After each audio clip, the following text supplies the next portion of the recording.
As a nation, we recognize the need for change and have set an ambitious but entirely achievable target of 30% of electricity generation from renewables by 2030. We must accelerate our efforts to meet or even exceed these targets. Ladies and gentlemen, this goal forms part of an urgent solution needed to lower our energy costs. We cannot be talking about developing an export-driven, logistics-centered economy while maintaining these exorbitant costs. These high energy costs are not just statistics.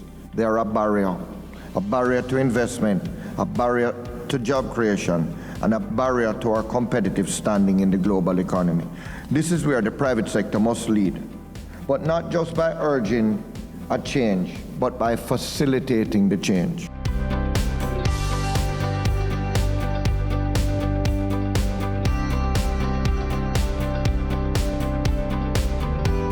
Let's create a place the developed and developing world can come to see.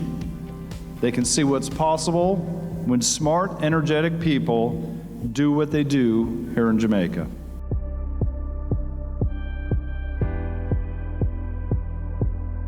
The fact of the matter is, while we have our global commitments to decarbonization, I think the greatest imperative for policymakers in Jamaica, and it didn't start with this administration, it's been something that has been in the mix for a while, it's energy independence. I would put that as the #1 priority.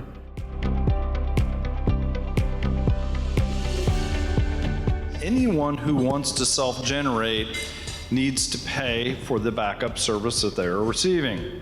But we need to have an adequate tariff to do that. We don't have an adequate tariff to do that. What we don't want to do is end up in a situation where people who can afford to get off the grid do, and those who can't don't.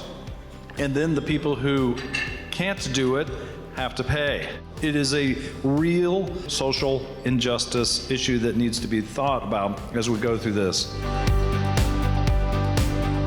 The independent power providers are there to provide a cheaper solution to the country, and JPS's role and responsibility is to dispatch on prices which are cheapest to most expensive. And if we are more expensive as an independent power provider, then we're not dispatched. It's that simple.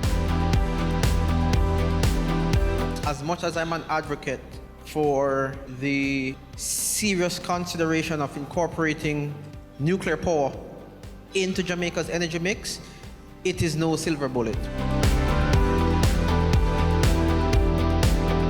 We are not a huge producer of greenhouse gases, and in order for us to grow, let's be clear, there will be continued thermal, fossil fuel power plants on this country that need to be built, and there will be renewable energy. I just hope that we can get that mix correct, and I hope that when we do, we will be employing a lot of Jamaicans to build it out. I'm here to tell you that the people of JPS care very much about this country, the economic outcomes in this country, and they're committed to making sure that we have the most efficient and effective grid. And as I said in my earlier comments, I know full well the crushing economic impact of high rates on this system. It's something we can resolve. It's something I'm committed to. And the last thing I will tell you is we damn well need to step up our game. It's not where it needs to be. We need a more reliable grid. We need a more efficient company, and we're committed to doing that.